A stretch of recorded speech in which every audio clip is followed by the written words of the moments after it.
Thank you. Hello, everyone. So now I'm going to present an example of a participatory research project that was co-produced with patients, patient advocates who participated with us in the research team from very early on in the project, from the inception of the project when we were thinking about what type of research questions we wanted to have. We were writing the funding application proposals, and they participated as co-researchers throughout the analysis of the data and dissemination and knowledge translation. Okay, and so I'm going to talk about the participation aspect of the project. I'm not going to talk about the research in itself, but I'm going to tell you a little bit about the research so you understand the context of participation. So we conducted a research project funded by the NIHR, National Institute for Health Research in the UK, which is called the Sickle Cell Life, Voices and Experiences of Young People with Sickle Cell. And we wanted to explore the experiences of young people with sickle cell disease as they transition from pediatric to adult services. And we wanted to understand this transition in the context of other transitions in life, okay, other social aspects of their life as they move into relationships and education and work. And so as I said, the focus on the presentation is on the participatory aspects of how we work with patients as co-researchers in the team, rather than on what we found about transition, right? So first, that was the slide I should have showed you before, sorry. But first, what is sickle cell? So sickle cell disease, I don't know if you know what it is a genetic blood condition that causes very painful, severe, painful episodes with risks of a stroke and severe infections. So young people have to spend quite a lot of time in hospital when they have a painful crisis or painful episode, and they sometimes don't know when this is going to happen. So I'm going to show you, well, maybe I wait for the rest until they come and I show you something. But why did we think as a research team that participation was important in our project? We wanted to involve patients in our group because sickle cell is a condition that is often ignored and is invisible in health services. It's very marginalized in health services as a condition unless it's in a specialist context, hematology specialists. And patients feel very disempowered when they use health services, and they trust services. Sorry, they mistrust services. So patients encounter lots of barriers when they try to negotiate care in healthcare encounters when they are in the hospital. And their patient expertise, their knowledge in their own body and condition is often disregarded by healthcare providers when they are in the hospital. And for us, their patient expertise was very important, and we wanted to incorporate that and have that at the core of our team. As a research team, we wanted to work with them because they are experts. And they also sickle cell, why also we wanted to work with them to amplify their voices and to ensure the research focused on their needs and their preferences and responded to what they wanted to see happening in health services. Also is because complicating the situation further of like the lack of knowledge of how to treat sickle cell in services is the kind of the stigma around the condition and the fact that patients need to use opioids for dealing with pain and sometimes are being stereotyped as drug seekers by non-specialist staff. So they encounter many barriers when trying to receive the care they need for a painful episode in hospital. And so we wanted to amplify the voices of young people with sickle cell. Also, the project was about young people, and young people's voices are often ignored. So we also wanted to amplify that. So several reasons why it was important to include them as co-researchers with us was the fact that the condition is silenced and is neglected, but also young people's voices are often not listened to in health services. And sickle cell patients are experts in their own condition and their own bodies, so we need to listen to them, right? And we really wanted research questions to be influenced by their priorities, so we work with them to influence research questions. So yes, I want to show you something. before we start, and it's a video to raise awareness about sickle cell that an artist has recently produced. I hope it's still here, yeah. And it's a very powerful account of what it means to live with sickle cell. I'm gonna play it now, okay? So that video is by A Star, who suffers from sickle cell as well, and he has done a fantastic functioning way the video to raise awareness about sickle cell and what it means to live with a silent condition and hidden condition. So there were many reasons why it was very important to ensure that patients with sickle cell were part of our team. With this, I've gone through them. We wanted to ensure we could amplify their voices because of the reasons I've explained before, and we wanted through participation to minimize barriers between scientific and lay expertise, because it was important to kind of bring those together. So I'm going to now, as I said, I'm not going to present the findings of the project, but I'm going to contextualize what we did and then give you examples of how we worked with patients, how we did participation. So where did this project came from? So I was doing the research in Clark that I presented before. I was looking at patient participation in improving services, and I came to meet patients with sickle cell, and we were also very interested in transitions to adulthood, and we worked with them before we applied for money to try to think about research questions and things that we thought we should think about and address through research, because we realized that there was a gap in social research. There was biomedical research, but there was no research looking at the social aspects of living with sickle cell. So it was great that we worked with them from the very beginning, and we combined their expertise as patients, our expertise as researchers. We also brought clinicians into the team, and we designed the project together. What is great is that they've continued to be participants and co-researchers with us until now, that we are translating the evidence that we've produced through the research, and they are working on the dissemination with us, etc. And we've even co-authored a peer academic publication with them, which we didn't expect we would do. So we feel very lucky to have worked with them, and we think it has worked very well. So a brief explanation about the research. We looked at how young people with sickle cell move from children to adult services. That is called transition, but which is a long process, and we wanted to look at how that medical transition interacts with other transitions in life. So we looked at the social aspects of their lives, and it was important because when children become adults, everything changes. They've been in a service for a long time, their clinicians change, and that happens in a context where their parents maybe are less involved in their care, and also they are undergoing other changes in their lives. So transition is a very important period to look at. So I ended up doing 80 interviews with 48 young people with sickle cell, and some of them were repeated, so I did 3 interviews with some of them. And we also asked them to record a diary. It was a very open brief. They could record a diary between interviews, which was either photographs or written or audio. And that didn't work so well because it was voluntary, and they had a lot of work already with exams and a lot of anxiety about work. So we didn't kind of ask too much. We thought it was too much of asking them to do it.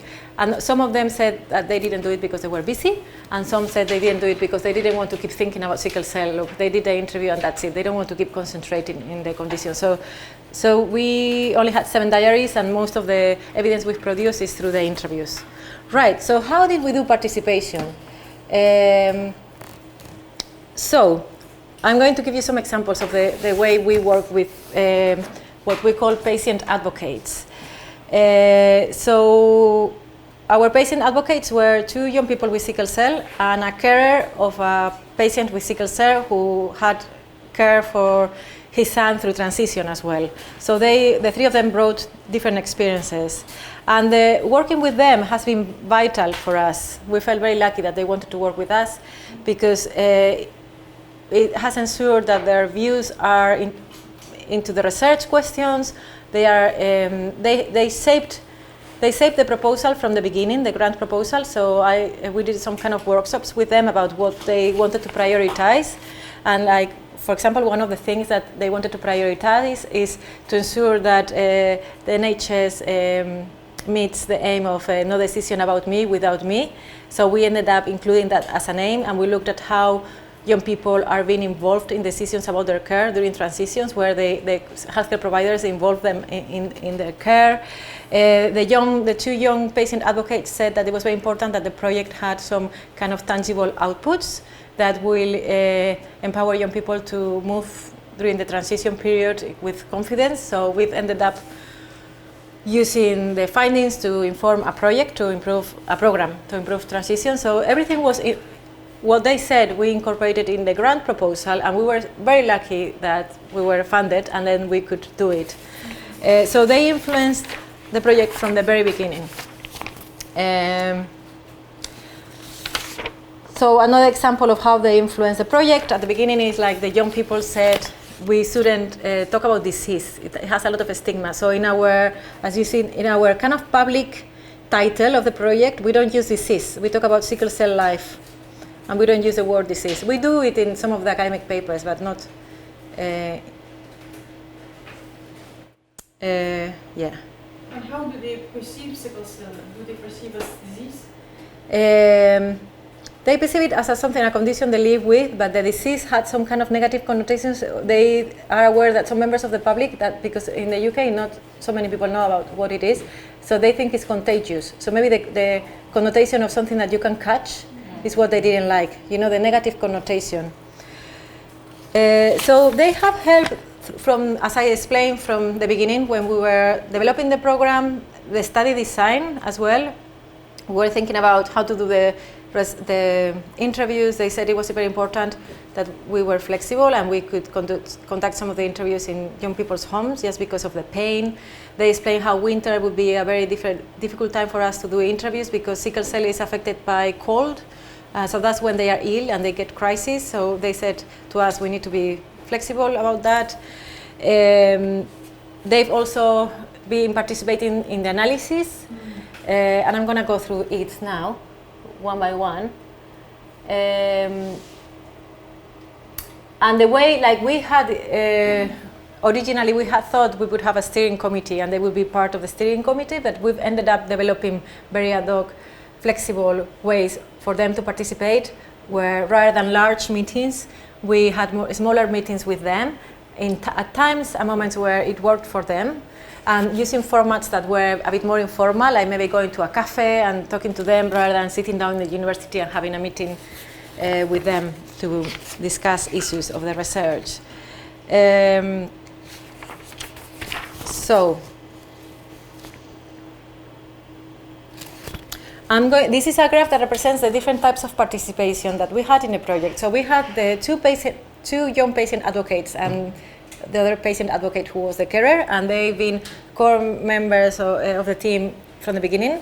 But also we have involved other people throughout the research. We have involved patient charities on like discussing the findings and how we can translate the findings into useful resources for young people.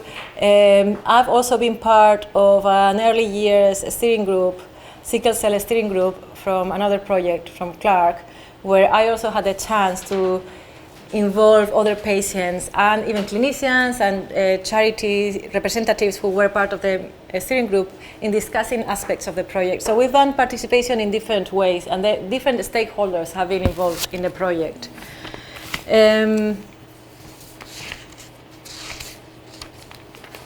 Okay, so that's the graph.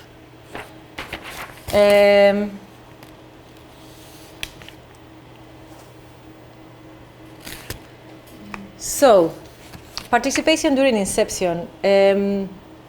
I've already talked about some of these issues before, but so when we started to write up the research funding application, we held workshops with patient advocates. The young patients they had a charity they had created called Broken Silence, and then we also involved the father of a sickle cell patient, And in terms of we were talking about engagement before and recruitment, I was very lucky that I already had these relationships. So I could work with them from the very beginning.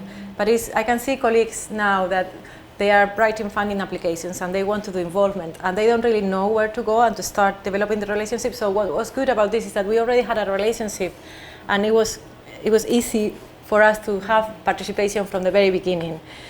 So they help identifying research questions, setting the aims and objectives that I've told you about. And then it was great that we got funded. They couldn't understand how long things took. So we had to explain how, it takes a long time to get the funding, and then you get the reviewers' comments. And something that didn't work so well was that when we got the reviewers' comments, they only gave us 1 week from the reviewers of the grant application to respond to the comments. And that timeline didn't really work for us to involve them. We didn't have enough time to then go to patients and our patient advocates and ask, so we had to do it ourselves. And then we fed back to the funding agency, who are great, and I'm sure now they've changed that, and they are a bit more flexible with deadlines, so that patients can be involved at that stage as well. So during data collection, so they helped a lot with recruitment. Recruitment of sickle cell patients was very difficult. So we had ethics approval to recruit from hospitals and from the community. So from hospitals, it took a while because ethics took a while.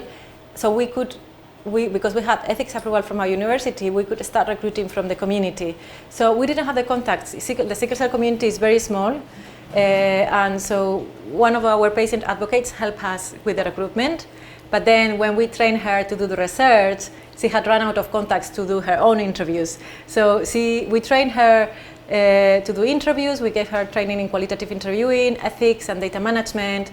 But then she found recruitment very difficult because she had already run out of contacts of the interviews we conducted. And then she was like, I see people in the hospital. And I was like, yeah, but you can't recruit in the hospital because of ethics approval. We didn't have ethics approval for her to recruit from the hospital. And it was quite difficult for her to find people to interview. So at the end, she didn't interview anyone, but she's been really actively involved in the analysis with us. So participation during analysis. And okay, so we have some drawings here from an event that we did with patients at the end. So you are going to see some of the drawings. So participation during analysis and knowledge translation. So we work closely with our patient advocates in the analysis, and we had some kind of reflective analytical workshops with them where we presented some of the preliminary findings and discussed the interpretation with them and put findings in context in light of their comments. And also these reflective workshops were very useful for me to then know what I should focus on when I was looking at the data again. So I went back to the data and then I held workshops with them again where we discussed again the findings and they help us interpret the data. And we've not only involved them in that, we've also involved them in knowledge translation. So their contributions to the analysis were so great that we thought it was not fair for us to have publications with them without them. They had to be recognized. So we published a paper with them where we kind of try to think about how do we do it in a way that works for them and is not too onerous and we are not asking for too much, and how we do it in a way so that it's not gift authorship as well. So we ensure their contributions are being inputted into the publication, and we've ended up doing, and we've had a meeting with them the other day to reflect upon how it was, and it seems that it worked very well for them and for us. We were happy with. They were also very happy about having that evidence, like the paper, that now they can take when they advocate for improvements in services. So now they said, so one of them had gone to a meeting to talk to nurses about sickle cell, and she had the paper.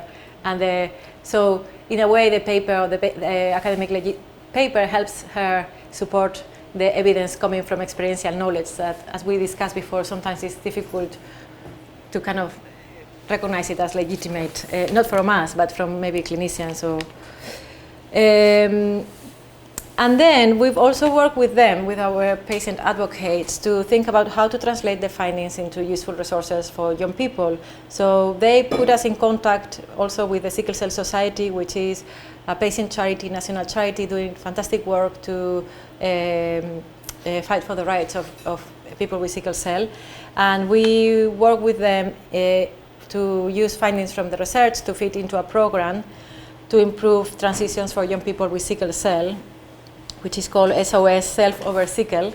And parts of that program are informed by our findings, and also other parts of the program are informed by what the Sickle Cell Society knows about the experiences of young people with sickle cell through their network of patients that they have through the charity.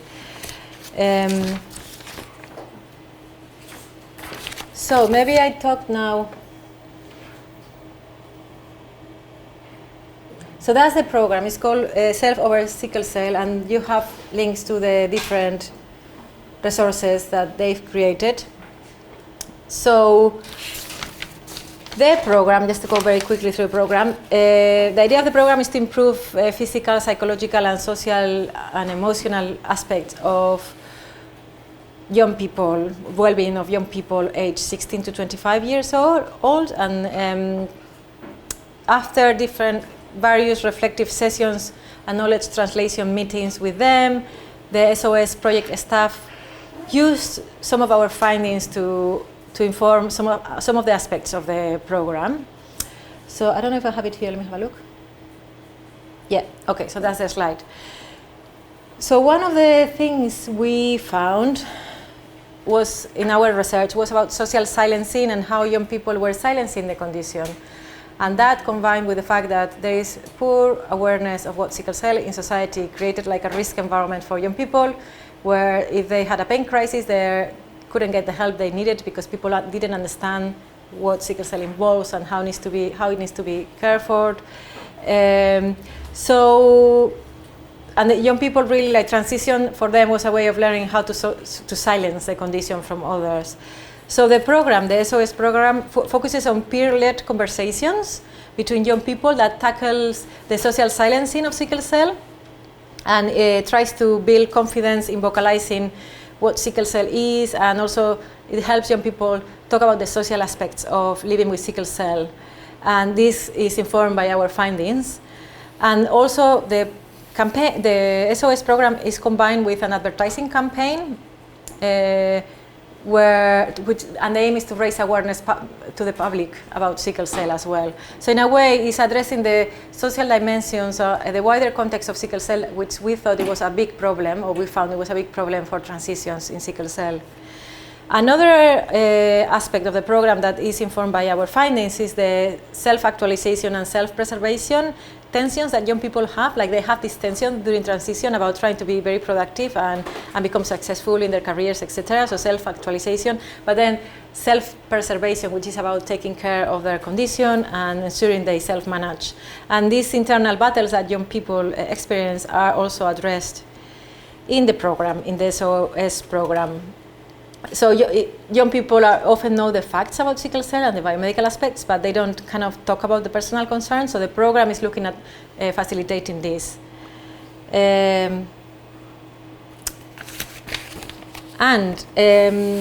One of the aspects as well, so one of our patient advocates work with us in the knowledge translation and work with us with the SOS program staff. And one of the things she reiterated is that it was very important for this program to be participatory, and it was her idea. So the program was going to be kind of expert-led, but because of her input, so this is how her input was used into the program ended up being participatory as well, and it was peer-led, so it was also led by young people themselves. Also, our patient advocate said that it was great because he was super assertive in the meetings. As he said, like, we need to ensure that this program has some kind of tangible resources that are left there for other young people with sickle cell who are not being involved. So the program ended up, so then the program developer was thinking about, okay, what type of outputs? And they ended up developing some podcasts and some YouTube series and social campaign that is left there for other young people to use. and some video clips as well. And everything is on the links, and you can have a look at that. But it was great to see how there was participation in our project, and it was the participation of our patient advocates was influencing the research, but also then they were even influencing the development of the program and the intervention.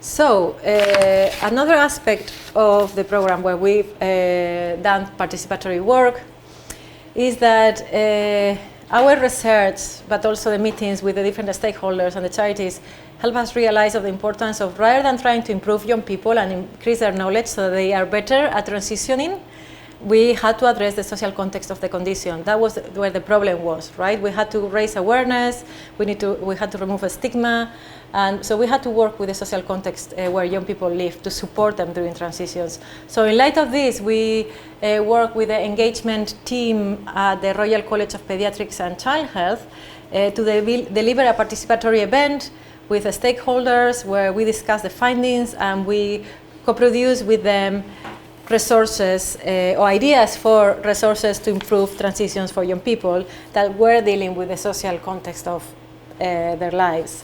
So the participatory event was planned with young people and led by young people, some with sickle cell, others without sickle cell, and we also had as participants other stakeholders that we wanted to influence, and we thought they were important players that could help improve transitions. And by this we refer to educators, so people from schools, staff from schools, A&E, so emergency staff and non-specialists. We found that a big problem in the care of young people with sickle cell is non-specialist staff in the hospitals.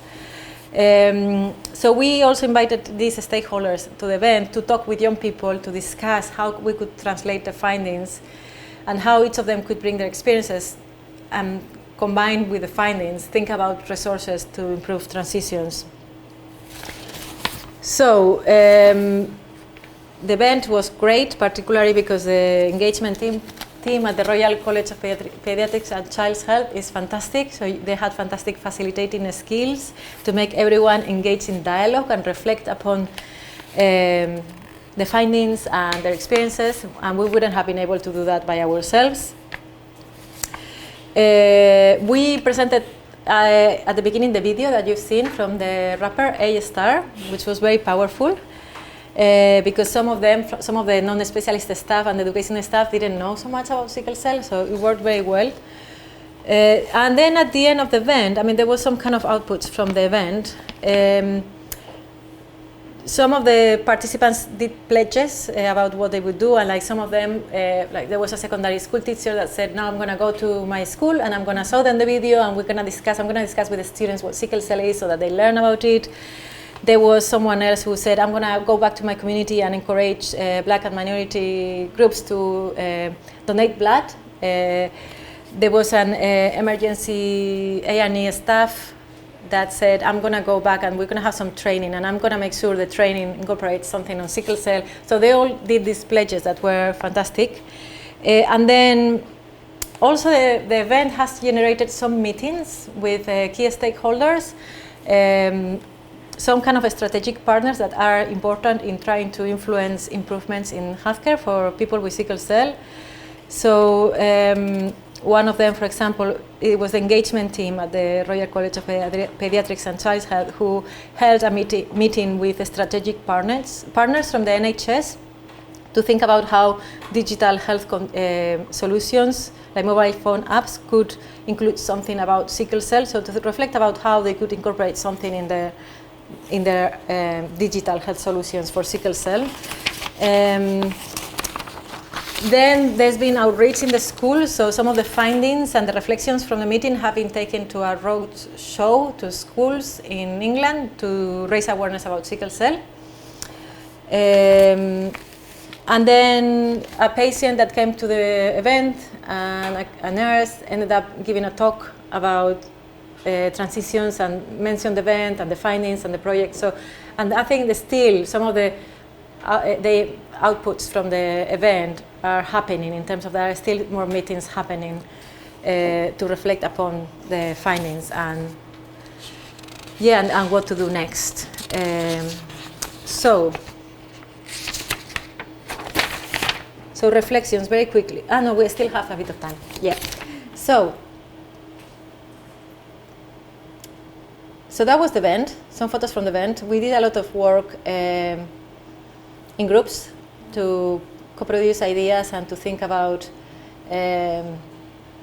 what to do next. And we had clinicians as well as parents and patients, and that's us at the school, LSHTM. And we had Nordia from our team, our patient advocate, was also co-delivering the event with us, which was great. And are some of the drawings from, we had a cartoonist, and these are some of the drawings from the conversations we had during the event.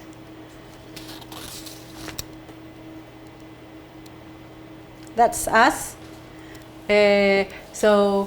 Yeah, our patient advocates here, and one was traveling, was on holidays, but yeah, it was great. And Nordia, is a patient advocate who gave a fantastic presentation at the event. And there was some kind of Twitter activity around the event, which was great. So it expanded. Even A-Star, the rapper, tweeted about the event. So we were very excited that he was talking about the event. So reflections about our participatory process. So we know it takes a lot of time. It took a lot of time for us to ensure, we were doing this, not only research, but to ensure you maintain the relationships and you ensure that everything happens in the right way. We were lucky, as I said, that we had already developed the relationships, so we could work with them. We were very lucky that we applied in the funding application, we applied for money to compensate for their time. Mm-hmm. So I didn't feel guilty that they were there with me at the time when I was getting paid, but they had to be recognized as experts. So we had money to compensate for that, and it was great that our funder wanted to do it. So any type of activity they've been involved, there's been compensation. We thought it was good to do this to make sure the relationships were equal. We were at the same level, more or less. And we wanted to recognize their expertise because we felt very lucky that they wanted to work with us. So challenges, not really many, apart from the fact that what I mentioned, like the funding, when we were applying for funding, we didn't have enough time to incorporate their comments. In between, we received the reviewers' comments and we had to submit the revised version. But we fed that back, and our funder was so great that I'm sure that they will change that. We were very lucky also that our funder help us include one of the patients as a staff, and we were paying her as a staff when she was going to do the research, and they were happy about that. So they were happy about the changes we did. We said at the beginning in the proposal we would have a steering group with them, but then we told them, look, this doesn't work. We need to work with them in a different way. So they were happy for us to change the format of participation. So that's kind of in terms of challenges, that's what we had. And then I was very lucky to work with Sam, with my colleague, and Cicely, and we were a team working together to make sure we could do participation, because sometimes you don't have enough time to do it properly. So we were sharing tasks, etc. So I have quotes from them about how they felt about their participation, and I can read some of them.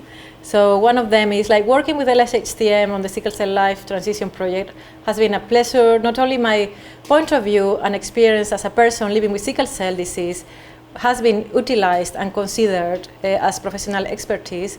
I have been empowered and trained to partake in the project in a more hands-on role, and I have been invited at every stage of the project to contribute and co-produce content based on the research outcomes as well. And then basically they were mentioning how it was more collaborative rather than we were not consulting them, we were working together as a team. And then what really helped us to participation was, as I said, having the resources to compensate for the time, having established the relationship, working in a flexible way so that we could adapt to their needs and their commitments. Two of them work and they get sick, so we had to work in a way that if it fitted with their work commitments, but also to their health. So we had different formats. We had group meetings or their individual conversations on the phone, or we went to closer to their communities where they wanted to meet, and obviously we compensated for their time. Yeah, and we felt like that was a way to make the relationship more equitable. Yeah, so we've published some papers from the research, and one of them, this one, is published with, which one? This one is published with them, I think. This is in critical public health, so we've published that paper with them.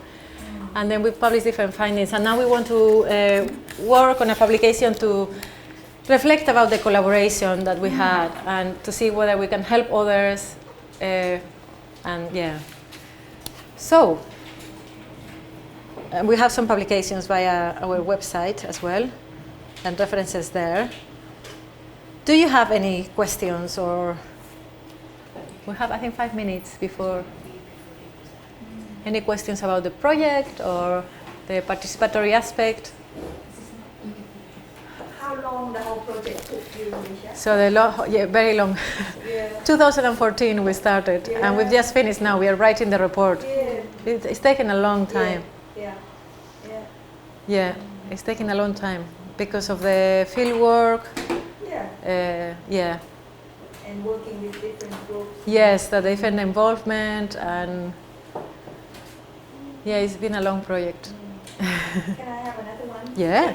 In terms of co-publication, you're going to include them for all publications or just some? So, yeah, only some.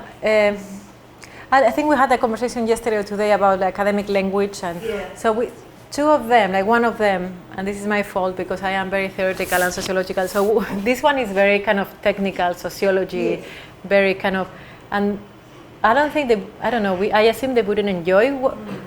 We recognize their input, so in the acknowledgement, but in the write-up it's very sociological. Yeah. But they've participated in another one, and we want to do now another one where we're gonna co-author with them. The reflection. Yeah, the one about patient involvement and participation.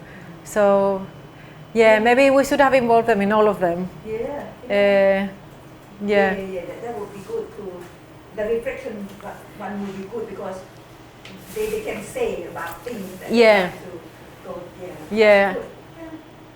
And it was good. It would be good to, to have that for other people who want to do it. Yeah. In my book, please. Eh? In my book, please. Ah, yeah. Yeah, okay. When you're including participants in publications or in writing, so how do you cite their name?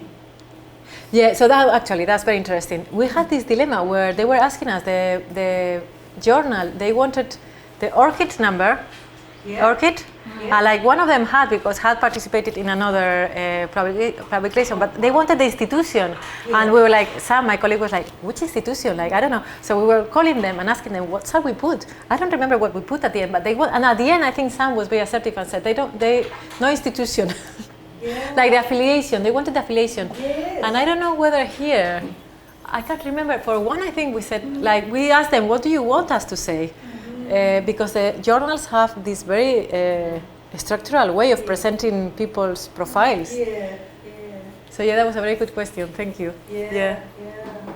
Thank you for the nice presentation. Hearing about your project about the sickle cell, working together with the younger patients, and going back to your lecture in this morning about the technocrat patient, the concept of it. What is your interpretation of, is this concept applied to younger people as well, or how did they change their behavior over time? Yeah, it's funny because I was more focused on like ensuring I was very focused on ensuring they were okay, because I had heard so many complaints from other patients when I was looking at participation that I was, we really valued whatever they brought to us from their own experience as living with sickle cell. So they brought really detailed knowledge about what it means living with the condition and receiving services, but also like really the technical knowledge that they had developed knowledge, particularly the care about the workings of the NHS, the inequalities for sickle cell, how you know, there needs to be more commissioning of sickle cell services. So he also has a very good knowledge about the NHS and health services, and we took all of that. For us, it was great that they wanted to bring both types of knowledge. We felt like we wouldn't have been able to do it without their expertise. So they had expertise of their own condition, of caring for someone with sickle cell, but also of like years of advocating for improved services for sickle cell as well. So they brought that as well, which was very useful for us. Yeah. Okay. So I think we are moving on, no? Now. Yeah. Thank you very much.